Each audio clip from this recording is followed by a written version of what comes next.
Hi, I'm Sara Wolfe, if you don't know me yet, and I am so excited to be able to be a part of this newsletter and to share some ideas that inspire me throughout the weeks and that I learn from, honestly, from a lot of you, from our Olami programming, from things that I learned to share with you. And I want to delve into today. So we're going to talk a little bit about dating, but a little bit of just inner self stuff. So this really applies to everyone. And if you've met with me about dating coaching, matchmaking yet, so you've probably heard this idea from me, which I got from this book, which I highly recommend. I recommend it to everyone. I Only Want to Get Married Once by Chana Levitan. And she talks about this idea of when we are looking for someone, who are we looking for? What are we looking for? Who am I? What's like the glue that's going to hold a relationship together? So one perspective is that there's these concentric circles, right? And as you go inner towards the middle, that's accessing more of the depth of who you are. So to the extent that you are able to connect with another person, it could be a spouse, it could be anyone in any relationship really, to the extent that you can connect with another person from deeper within your circle of what's important to you, the deeper and the more meaningful is your connection. So what is on the most outer level of these circles? She has three circles, okay? So the outermost circle is our interests, right? Because when we get together with people, it's nice to have common interests, right? We can go skiing together. We can go out to games together. We can go out to eat together. Maybe we're really big foodies. It's nice and it's fun to be with people with similar interests to you, okay? But let's go deeper than that. What's deeper than our interests?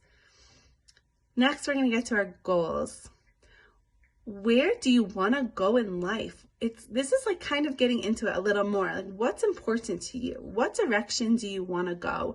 Because it's really important to know that, especially if you're looking to meet someone, are you going in the same direction, right? Two people could be at the same place right here, right now, but maybe this person's goal is to move this way, and this person's goal to move that way. And they have different directions that they want to go in and things to do, and they just happen to overlap at the moment. So that's not the ingredient for a lifelong successful relationship. If they have ideas of different goals and directions they want to do. Okay, now let's get to the center. What's in the middle of all this is our values. Okay, and I'm going to take this a little bit deeper than if you've heard this from me before. We're going to go you'll see. We'll go deeper. Okay, values. So our values are in the middle, right? It's not just, oh, my goal is to build a business, but my value is like, why? What's driving me? How do I build that business? What kinds of business is it? Okay, let's say two people want to have a ski rental business. That's great. But maybe what's driving one person is their love of skiing and their passion that they just want to go skiing as much as possible, and they want to help others go as much as possible also. Great. Okay, maybe the other person isn't coming from a value of skiing. Maybe they're coming from a value of entrepreneurship, and they see skiing life is exploding. It's everywhere. And it's not new, but there's so many people skiing every weekend. You could tell by the traffic and the people on the slopes and all these different resorts that people go to, and those who are flying into Denver, right? And who ship their skis even on the separate luggage conveyor belt in the airport. This is a big business, and they value entrepreneurship, and they want to come up with this new way, this new system that helps people rent their skis, and they're going to build a business this way with this new idea. Okay, that's very nice. So they both want this business, but they're focusing on it, and they're coming from different places and different values. And so eventually at some point their values might butt heads. And then what happens, they realize that, yeah, they have the same goal, but there's more to it. It doesn't quite line up when their values don't line up. Okay, where else do we see this in our lives? So one thing I really like about this book is that she poses questions to help us define our values, right? What are my values? What do I value? How do we even know that?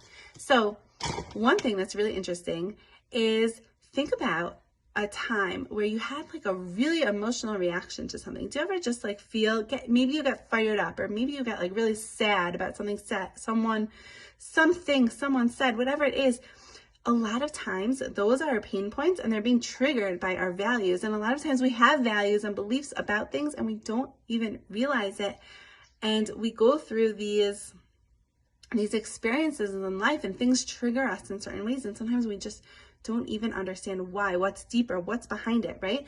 So if you think about, let me pause for a second. On Wednesday nights, we have been having in our Westside Center, the Alishas have been putting on this amazing spread, and we are having a girls' night every Wednesday night. So what do? We dive into Jewish learning. But what does that mean? Are we opening the books and reading the Hebrew and the sources? Yes, that's great and that's wonderful, but that's not for this. Wednesday night, we are diving into practical information and how Torah is applicable, how Judaism, how does this affect me? Okay, so I'm going to share some ideas.